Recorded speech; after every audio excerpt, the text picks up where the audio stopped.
Today's vlog. Apron po yan galing pang Saudi. Galing Saudi lang. Yung amoy ko pang Saudi rin. Kaya pala. Pang Arab ah. Ilan na yung gumamit nito? Pangalan na kayo ma'am. Lang. Last year pa yun eh. May kasta pa. Pang 300 ba? Minsan nga kung pag pinapamit, may makakapakay sa libo dyan ma'am. Bakit ang bango naman, sir? Kulob na. Ito ma'am, may kami na. May matapang na ako eh. Balitan mo na. Kanta nga na. Kapan mo? Hindi ko Hindi ka po ba yung gumamit niyan? Bakit naman ganun? Baka pinagpawisan yung gumamit na ito. May aircon ba kayo dito dati? Ito yung tatawag na bitterness? Baka Yan, medyo okay pa to. Siguro 5 pa lang yung gumamit na ito. Sabi na lang po yan. hindi na pala, lasing ka na yun. Tatagay. Tagay. Okay. Okay. Sige, let's go. Puntahan natin yung calibration process ng ating espresso machine. So, sabi nila sa barista, no?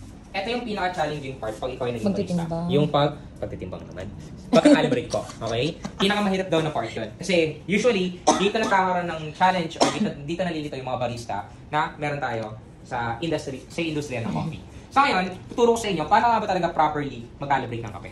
Gaano ba kadaling intindihin ang pagka-calibrate ng isang machines natin. Okay? So let's go. So first thing na dapat yung malaman about the calibration is calibrate po ng isang espresso machine. No? Yan.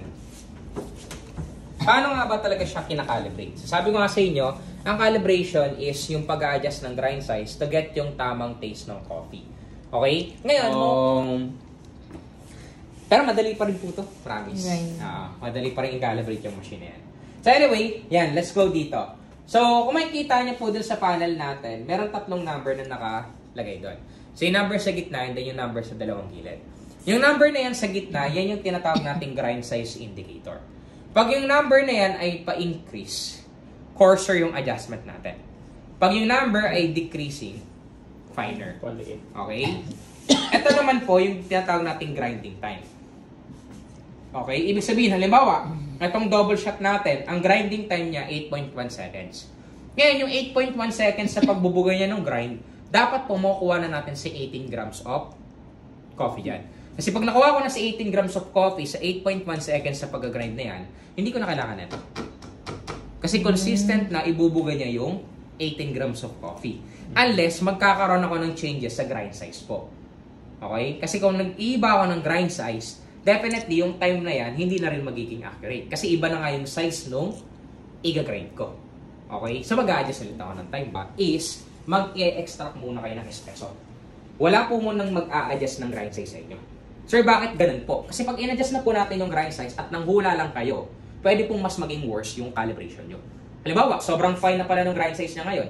Dahil hindi mo tinest at nanghula ka lang, minob mo yung grind size mo, mas finer pa. Ano mangyayari? Mas magiging worse yung calibration mo. Ay di malayo ulit yung i-recover mo nun for calibration para maging calibrated ka. So ano mangyayari nun? Maraming tapo ng kape. Kasi once na nag-extra ka dito ng hindi calibrated, hindi mo na pwedeng i-serve to. Tapon po ito. Okay? Yun yung negative side. Okay? So, kaya ngayon, itatest muna natin siya bago natin i-adjust. Pag mabilis yung flow, anong adjustment ang gagawin natin kay grinder? Finer. Pag mabagal yung flow, ang adjustment ang gagawin natin kay grinder, coarser. Ano dapat yung ina-achieve nating flow? Parang creamer. Parang, tawag doon?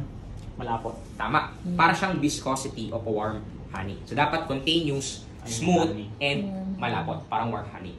Okay? So, let's go. Pero ako i-adjust ko na po siya muna. Kasi, mamaya nakalibrate na po nila. So, gusto ko medyo ilagay yung calibrator para malasahan niyo yung kape na hindi calibrated.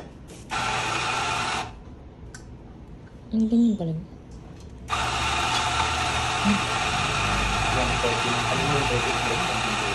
14 yan, sir. 14 po. Yan yung point, sir. Nandun sa gilid ng 4. Hindi kanina. Kanina, sir, 12.5. Ngayon, 14.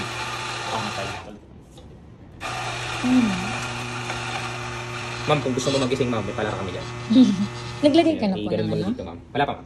Hindi-dispense ko yun na lang. Kasi mag-refill ako ng bakit. Mamaya pala, fine din naman pala yan, sir. Hindi natin alam, di ba? So, wala mo nang mahula. Itetest muna natin siya. So, yun yung gagawin natin. Hindi lang So, mahula dyan. hawak ng grind, hawak ng portafilter po. Portafilter. Okay, patong sa grinder natin. Okay, click na itong button na to. Isang click lang po, then shake. Okay, shake. Okay, tignan natin. 7.3 seconds na grinding time. Tignan natin kung ilang grams ng kape yan. So sa 7.3 seconds na grinding time, ang nakuha kong dosage ng kape ay 16 grams lang po. So ibig sabihin, masyado siyang konti. Masyado siyang mababa. Eh, ang goal ko kasi ay dapat 18 grams of coffee. So ngayon, dagdagan natin siya. Ayaw pa. Sa akin, gano'n ka katimbang? Yan, Yan. 80. So nakuha na natin tamang dosage. Eh, yung ikot niyan, pag wala na pong pressure. Ikot na to. Anong purpose nun, sir? Para yung granules na nakakapit dito, malalaglag po pabalik doon. Okay. Then next natin, bago po natin yan ipasok dito sa group head, make sure na pinupunasan po muna natin yung ulo ng portafilter po. Make sure na malinis muna yan. Okay? So, bakit sir? Bakit hindi kagad dapat ipasok yan dito, sir? Okay? Kasi yung granules po na yan, pag kumapit po yan dito sa gasket ng ating portafilter po, rubber lang yan eh. Anong group head rather. Okay? Rubber lang yun. So, ninipis po yun over time. Kakakiskis po nung granules na to. So, masisira po ito. Okay? Then after that, make sure muna na mapapurge natin yung group head. Ibig sabihin, magpapa-free flow muna tayo ng water, okay, for 3 seconds para yung granules na dumikit dito ng previous extraction mo, mabaldawan. So, purge. 1, 2, 3. Turn off. Then, pasok ng portafilter from kaliwa to kanan. Okay? So, pag matigas na po, ibig sabihin nakalock na siya. Hindi po kailangan pwersahin yung pag ganun, ha? Okay? Once na matigas na po, hindi na nagagalaw, ibig sabihin nakalock na yan. Okay? So, let's go. Mag-extract tayo ngayon. Yan. So, ngayon, meron tayong 5 bagay na ino-observe. Ano yung mga bagay na dapat natin i-observe? Number 1 na dapat natin i-observe is yung tinatawag natin pre-infusion time.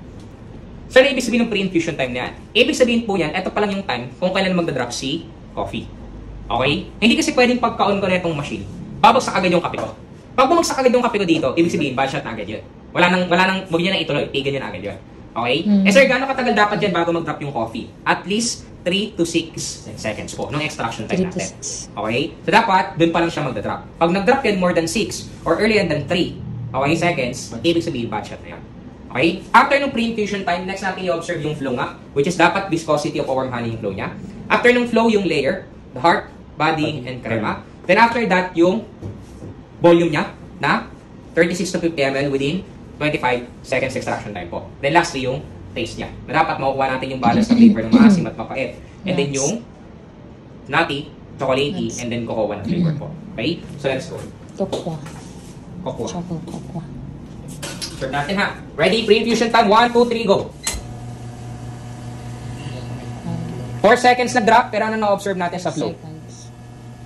Ano papansin niyo sa flow? Tama. Masyado siyang mabilis. Masyado siyang aggressive. Watery yung flow niya. So as you can see, 20 seconds pa lang po ako, yung shot glass ko, puno na. Okay, hindi ko malang na-meet yung 25. Pero meron pa rin siyang heart, body, and crema. Andun pa rin yung tatlong layer niya. Kaso, within 20 seconds, akong espresso ay nasa 91 ml na po. Ang dami. So, too much na. Sa 20. Masyadong coarse. Pero, anong pagtikim ng coffee kailangan pag tumitikim po tayo ng coffee, hindi kayo parang umiinom ng tubig. Okay? Hindi nyo kasi ma-appreciate yung lasa yan. Hindi naman iikot mang parang wine. Okay? Pero dapat yung concept ng pag-inom niya, parang wine na pa-slurp. Dapat ganun yung inom niya. Higop. Pagkain ng ramen. Okay? Yan. Parang pagkain ng ramen or soup. Tama. Kasi pag inom nyo ito ng parang tubig, hindi nyo ma-appreciate yung tamang lasa ng coffee natin. Okay? Sige, para mapatunayan ko sa inyo, inumin natin yan ng 2 beses. Unang tikim, parang tubig. Pangalawang tikim, pa-slurp. Same coffee, ang difference lang yung way ng pag-inom nyo, pero magkaibang lasa yung malilig. Sige nga. Okay, let's go. Yan, pakita niyo yung skills ng humigop po. Mga boys natin, sanay na sanay dyan. Higupan lang, basic na yan. Higup lang pala eh. Ang una daw, parang tubig. Parang Yan tubig lang tubig. Parang chill lang. Diretso lang. Cheers, Let's go. cheers. 1, 2, 3, go. Go. Ano lasa po? Pait. Sobrang? Pait. Pait niya. Okay, sige, inom kayo ng water. Balawan niyo yung... Parang nabigla ako dun sa pait. Parang quick shot. Nagising ako sa pait. Kasi ka agad. Sabi ko, grabe, ganito na pala yung maghigop ngayon. Ilang years na kasi. Ganun This din. time, pa-slurp. Kasi kailangan may tunog po yung higop natin, ha? Sige. Kasi yung air infusion po is very important para lumabas yung flavor niya. Sige. Oh, kaya kailangan may tunog po. Nabigla ko ha. Sanay na sanay naman tayo. Ayun yan. Patang liliis lang. Bakit parang yung spicy yung ininom mo? Bakit yung spicy ah? Kaya, dapat sumali din si Sir Aaron. Kaya naman, kaya. Kami na, kaya. Go. Saluhin mo na lang ako, ma'am. Gusto mo. Okay. Saluhin mo yung tagay ko. Okay, go slurp. Kamusta? Ano naging lasa niya? Mas pantay. Mas pantay. Mas fair yung ano. Madami ka ng lasang na So parang na-absorb niya Tama. yung mga... Hindi na siya katulad kanina na puro pait lang. Oo, taste niya. ngayon parang Actually, ang dami mo matitikman nang nyo ngayon- nare-realize.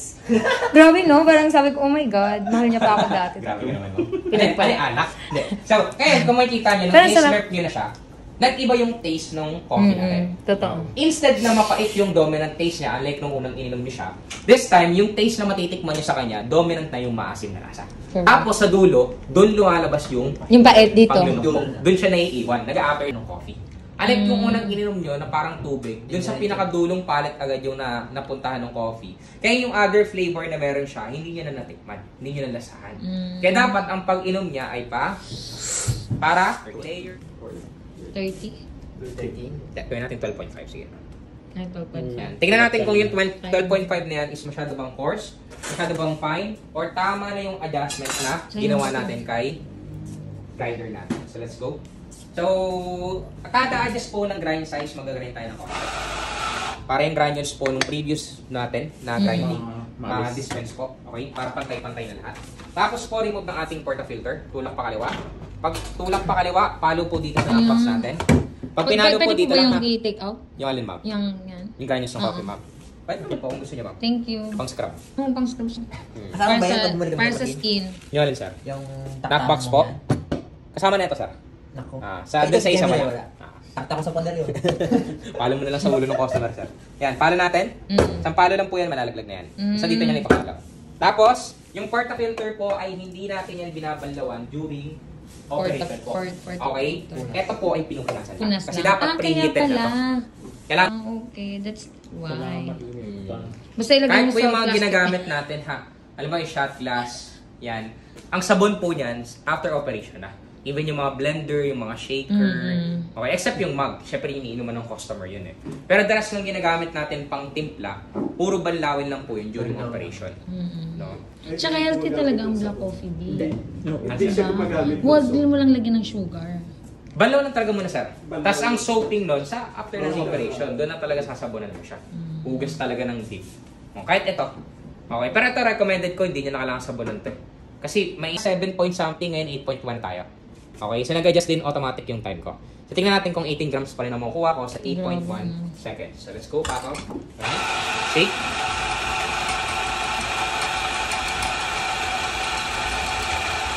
Okay, 8.1. Check natin to. Eh, Jesus. Hindi ko makatok. Sayang 18 grams sa akin. Hindi ko tama yung time ko. Nag-16 lang siya. Tingnan natin Kasi ito. natapon.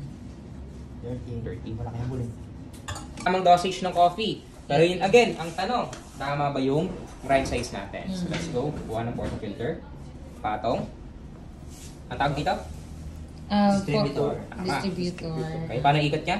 Clockwise, tatlong 1, beses. 2, 3. The next natin, ang tawag dito? Press, ano? Compress. Tamping metal po. Okay. Ano? Tamping. Tamping metal, ma'am. Tamping. Pwesto. Metal. Tama? Press. Apo, press. Tama po? Mali. Ano mali? Ay, mali. Dapat Dapat pa ganyan. Okay, tama. So, medium press. Medium Okay. press. Ikot na walang diin. Remove. Punas. Okay. Tapos, Left to right. purge. 1, 2, 3. Then left to right. Then shot glass. So, ano yung mga ina-observe natin during extraction po? Yung lapot na nilalabas. Oh, yan. Pre-infusion time, 3 seconds. Yung flow, heart, body, and crema. Yung layer, yung flow, yung viscosity of warm honey. Layer, heart, body, and crema. Volume, 36 to 50 within 25 seconds. Then lastly, yung taste niya. Okay? So ready? 1, 2, 3, go! So pre-infusion time, 4 seconds sa drop. Tignan yung flow ngayon. Unlike kanina, mas naging pino na yung flow niya, mas nakuha na natin yung viscosity of a warm honey. And mas mabagal na yung nagiging flow niya. Hindi na sobrang bilis. Yes, unlike kanina. Tayo titingin. Pero we'll see, baka mamaya sobrang fine pa na neto. Sa 25. Okay. 95 seconds pa. Tingnan natin kung ilang ml to. So within 25 seconds po, ang na-extra kong espresso ay 51. 35 Ay, ml. So technically, 30 to pasok na rin 50, tayo okay. kasi 36 yan. Okay? So tama na. Calibrated na yung espresso natin. Yay. So tikman. Natatabunan ng card. Body, ano. Kami yung sir. Una, Ugalo no? beses. Ano po? Sip lang. Sip na lang po, hindi na lang inumin ng parang tubig. Para isang inuman na lang po. Ganun na lang. Kasama niyo siya ngayon. Kung ano yung amoy ng beans natin, yun yung amoy niyo ngayon. Amoy chocolate na siya. Aromatic na. Okay? Pa-slurp po ha. Pag ininom yan, unang bubungan na taste maasim. Susunod yung mapait. Pero dapat hindi maglilinger yung dalawang lasa na yun. Kasi ang maglilinger sa dila nyo is either nut, chocolate, or cocoa. Okay? So ready? Slurp ha. Kailangan may tunog. Pag wala pong tunog, ulit. Go. Asim. Asim. Tapos susunod yung pait. Pero dapat ang maglilinger sa dila natin, it's either the nutty taste, the chocolatey taste, or yung cocoa niya. Kamusta po? Ang lasa? Chocolate. Chocolatey lang naman yung dila niya. Minsan nutty ang pinaka-commonly naglilinger sa dila. Yung nutty na taste niya. Pasyang nuts. Okay? Kamusta po? Compare din sa unang Parang inom may niyo. cocoa. Mas tolerable din po ba siya? Mas okay po ba yung taste Mas niya? matapang to ngayon. Definitely sir. Kasi kanina, puro course tayo eh. Puro maasim yung nalalasaan natin nun eh. Eh since dapat nga mag-balance out yung asim at mapait, so ngayon, mararamdaman niya na talaga yung pait niya kasi medyo hinabalan natin yung pait. Pero kamusta? Yung asim at pait niya, balance po ba? Hindi. Balance tayo. Okay, yung taste niya, mas tolerable? Hindi. Mas okay yung taste niya compared dun sa una? Hindi. Huwag niyong iyan yung pait ha. Okay, kasi nga mas mapait talaga dapat to. Pero ang tanong, tolerable ba yung asim at pait niya? Balance. Okay. Yung lingering, meron tayong nalasa sa aftertaste ng alin. Parang May cocoa nati ba or chocolate? ano yun? Chocolate. So, chocolate po. So, ibig sabihin ngayon, tayo ay calibrated na. So, let's go, slurp. So, within 1 minute, na hindi mo agad yan sinurp, hindi mo agad yan minix. Mas pumait siya. Ang laki nung pagbabago niya sa lasa. Halos Parang na parang wala siyang yung size, wala na akong babaguhin kasi technically calibrated na yan. Eh ngayon, ito yung naging scenario dun sa cafe nyo. Sabi ko nga, yung barista mo, chismosa. So habang nag-ooperate, nagdadaldalan, so na-out. Okay. Hindi ginanon. Kasi sanay gumanon ah. Matatapon din. Tama yan sir, thank you sir, thank you. Nagchichismosa daw. Yan, chismosa na out of focus Kaya niya. hindi ginanon. Ang ginawa, akala niya kulang pa yung nag-grind. So ang ginawa ni barista, dahil out of focus siya, magdagdag. Eh ngayon, kaya naman pala nagchichismisan yung mga barista mo sir, yung barista number 2 mo pala, broken hearted. Ay, Broken hearted. naman. So ang ginawa, di ba, nagkakwentuhan, nadala ng emosyon. yun Diba? na. Sabi, yan, punyeta yan si Angelica. Binigay ko Hindi wala lahat yung yan. narko. Sinobrahan yung pagbigat. Galing ito. Diba? Binigay ng binigay. Sige natin magiging lasa. Iikot pa Take habang note ha. May screenshot Same ako. grind size. Ito na yung tamang grind size ng kape natin. Pero dahil namalinaw ng tamping pressure at namali yung dosage ng kape ko, tignan natin kung gaano kalaki yung impact nun sa magiging lasa nito. Okay, let's go. Yung volume ng powder.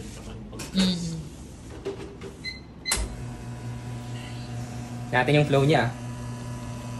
Tingnan yung flow niya. Sobrang nipis. Nipis. Okay. Ayan, pumapatak-patak na. Pumapatak siya sa ganung point. Ay, oo. Tulo-tulo lang siya. 15 seconds. Parang sinasamahan niya siya ng 18, 20. Yan lang nakuha ko. Within 25 seconds. As in, sobrang konti lang. Hindi na nga natin kailangan timbangin eh. Tignan nyo naman sa sobrang konti na ito. Aabot pa ba ito ng 36 ml? Natikman natin ito. Ano magiging lasa nito? Dahil Solid yan. broken hearted. Tanggal talaga ang anak mo dyan. Double dosage yan. Kailangan ko ba? Quadruple na to. Tapos sobra pa yung Okay, game. Ready? 1, 2, 3, go, slurp. Yan, di ba? So, ganun kalaki yung impact ng Ang tamping pait. pressure. No? So bad. Ganun kalaki yung impact ng tamping pressure. At So, yung Ating kwan. ito yung mga ininom. So, mapait. Papinat. pag mabilis ang flow ng extraction, pag sobrang dami mong nakuhang kape, Correct. okay? Pag maasim yung lasa ng kape mo, ibig sabihin nun, masyadong coarse yung grind size natin. Sobrang coarse. Pag sobrang pait ng kape, sobrang konti nung nakuha mong volume, at sobrang bagal nung flow ng extraction, ibig sabihin, Broken sobrang hearted. fine ng grind size natin. Pero once na nakuha mo yung tamang Fine. flow, the viscosity of warm honey, yung tamang lasa ng kape, kung ano yung lasa ng coffee beans na meron ka, and then yung tamang volume or ratio ng kape natin, automatic kayo ngayon ay calibrated na. Calibrate. Okay? So, yun lang yung mga dapat nyong tandaan. Okay? Any